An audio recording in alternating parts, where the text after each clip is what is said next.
voici une boîte qui ferme bien. Qu'y a-t-il à l'intérieur? Moi, je n'en sais rien. Mais si tu l'ouvres un peu là dans le coin, comme ça, regarde. Attention! Il va se sauver, il est malin. Hein? Comme à l'accoutumée, la maison de l'enfant s'affichait complet ce week-end. En effet, pour les 2 spectacles proposés par le Théâtre des Mots, Sur le dos d'une souris et Le blues du loup, plus aucune place n'était disponible depuis longtemps. Oh, mais ça alors, il vient de passer entre tes jambes, tu l'as vu? Là, juste là. Ce week-end, le spécial conte a débuté avec Cécile Bergam, qui a proposé un spectacle adressé aux enfants de 1 à 3 ans sur le dos d'une souris. Rencontre avec une conteuse très captivante. Je suis lyonnaise et je raconte des histoires, donc je suis conteuse. Depuis environ 6 ans, j'ai commencé par me former au conte, en fait très rapidement. Je ne suis pas passée par le théâtre, donc j'ai fait toute une série de stages à droite, à gauche, et puis un jour je me suis lancée et j'ai commencé à raconter aux adultes et puis aux enfants, et puis en même temps j'ai raconté aux petits, et maintenant je raconte à tous les publics, donc des petits jusqu'aux adultes. Chouette, chouette, chouette.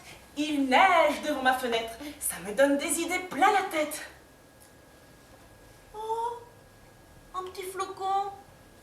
Il est tombé sur mon balcon. Qu'il est mignon. Il est tout rond comme un bonbon. Qu'il est mignon. Il est tout rond comme un ballon. On dirait une petite boule de coton. Oh!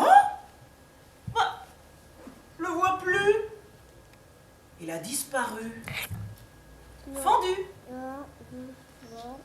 Chouette, chouette, chouette. Il neige devant ma fenêtre. Ça me donne des idées plein la tête. Je monte sur le dos de la petite souris. Elle me fait ti-ti-ti-ti. Et mon histoire est finie. J'essaye de faire passer les mêmes choses, c'est-à-dire que je fais passer un certain nombre d'émotions au travers d'une histoire, à travers un personnage. Quel que soit l'âge, l'émotion est la même. Oui, voilà, je crée des images dans les têtes des enfants ou des adultes, c'est exactement la même chose. La seule différence, c'est le répertoire. Bon, c'est aussi le vocabulaire, c'est évident qu'on n'utilise pas les mêmes mots pour un tout petit et pour un adulte, mais je ne cherche pas non plus à édulcorer je parle normalement avec un tout petit comme je pourrais parler avec un adulte. Voilà, sauf que les choses sont plus simples. 5 petits singes suspendus dans un arbre disent à Monsieur Alligator: tu ne m'auras pas.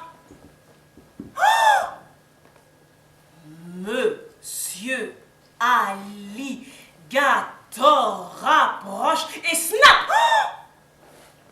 Mais il en a mangé un. Plus que 4. 1, 2, 3. Moi, je dis des choses qui me touchent, des choses que j'ai envie de raconter. Et donc, je les dis aux enfants telles que je le ressens. Mais je ne me pose pas la question de me dire, oh là là, pendant une demi-heure, il va falloir que je les accroche. En fait, je raconte les histoires. Et puis, il se trouve qu'il y a une magie qui s'opère, qui fait que les enfants, ils écoutent avec leurs petites oreilles, avec leurs grands yeux. Et en fait, c'est quelque chose que je ne maîtrise pas vraiment. C'est toute la magie du conte, en fait. Il y a quelque chose qui se passe qui fait que, à un moment donné, on rentre dans quelque chose, on part, c'est un voyage. Donc pour moi, c'est pas difficile, au contraire, c'est plaisant du début jusqu'à la fin. C'est pas du tout une corvée que de me dire, voilà, comment je vais faire. Ça marche. Peut-être qu'un jour ça marchera plus, mais pour l'instant, ça marche. Donc c'est toujours plaisant de le faire. Il y a 3 petits ours qui s'en allaient tout en pleurant. Il y a 3 petits ours qui s'en allaient tout en pleurant, qui s'en allaient tout en pleurant. Ça fait la peine à leur maman, qui s'en allaient tout en pleurant. Ça fait la peine à leur maman. Quand j'allais raconter dans les écoles maternelles, pour les petits, donc les petites, moyennes sections, entre les histoires que je racontais, puisque je raconte du conte traditionnel, entre chaque histoire, pour permettre aux enfants de respirer, je leur racontais une petite comptine ou un jeu de doigts.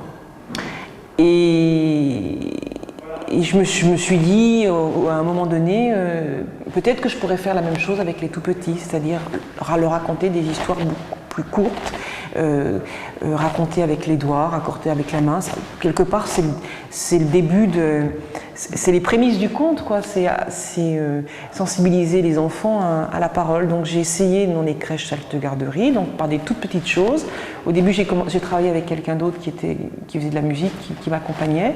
Et puis après, en fait, le spectacle, il s'est construit petit à petit. Voilà, il s'est mis en place comme ça sur, je sais pas, je dirais sur 6 mois, 1 an. Bon, après j'ai trouvé le thème de ma petite souris, parce que dans la petite enfance, il y a des animaux comme ça un peu mythiques, auxquels les enfants sont très attachés, comme la souris, le lapin, l'ours. Voilà, donc là c'est l'histoire d'une petite souris qui vient me raconter des histoires. Et puis après j'ai enchaîné sur les comptines, les jeux de doigts. Il y a 1 ou 2 histoires un peu plus longues. Voilà comment c'est venu. Sur un pommier, un petit oiseau mange une pomme et un gâteau. Avec sa serviette, il essuie les miettes. Oh, la serviette est tombée. L'oiseau s'est envolé. Quand l'ogre a faim, que croyez-vous qu'il mange? Du pain? Non. Du raisin? Non. Du gratin? Non. Du romarin? Non. Du boudin? Non. Du vin? Non. Quand l'ogre a faim, il mange des petits garçons au cornichon, des petites filles à la vanille et des papas au chocolat. Quant aux mamans, il les mange pas. Voilà, c'est comme ça. 3 petits ours à la rivière s'en allaient pour se débarbouiller. Ils se posaient sur leur derrière pour se frotter le bout du... plouf, plaf, et flic, flac, floc. Lavons, frottons, lavons. Ce qu'ils sont mignons, les petits oursons, entourés de bulles de savon.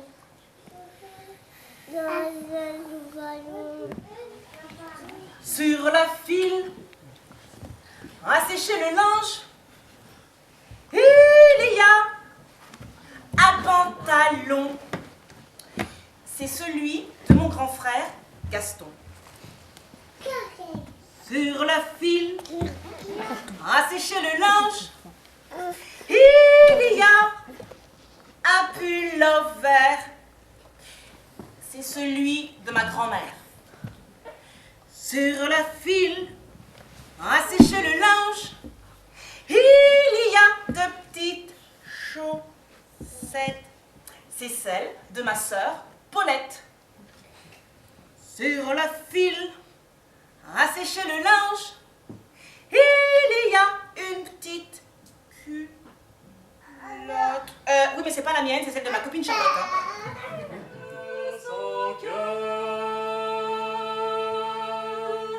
Demain naîtra le bébé loup, demain naîtra le petit loup. Alors papa je saurai. La deuxième représentation, le blues du loup, du théâtre des mots, est l'histoire d'un enfant loup condamné à affronter la vie en solitaire. Un spectacle riche en émotions. Le petit loup s'est approché. Il a entendu « Roi !»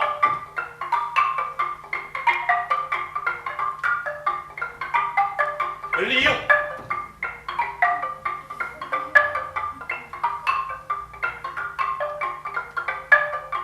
Remède !»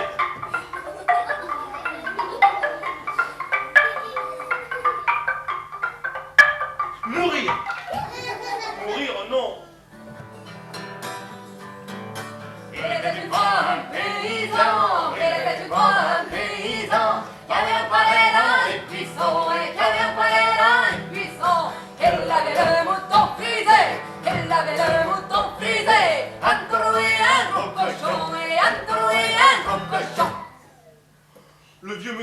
seul dans sa ferme. Il est sorti, il a vu le loup. Il était une fois un zampé qui avait un lapin dans les seins. Puis moutons et porcs, il possédait une grosse dent et un gros cochon. Il était une fois un zampé qui avait un lapin dans les seins. Puis moutons et porcs, il possédait une grosse dent et un gros cochon.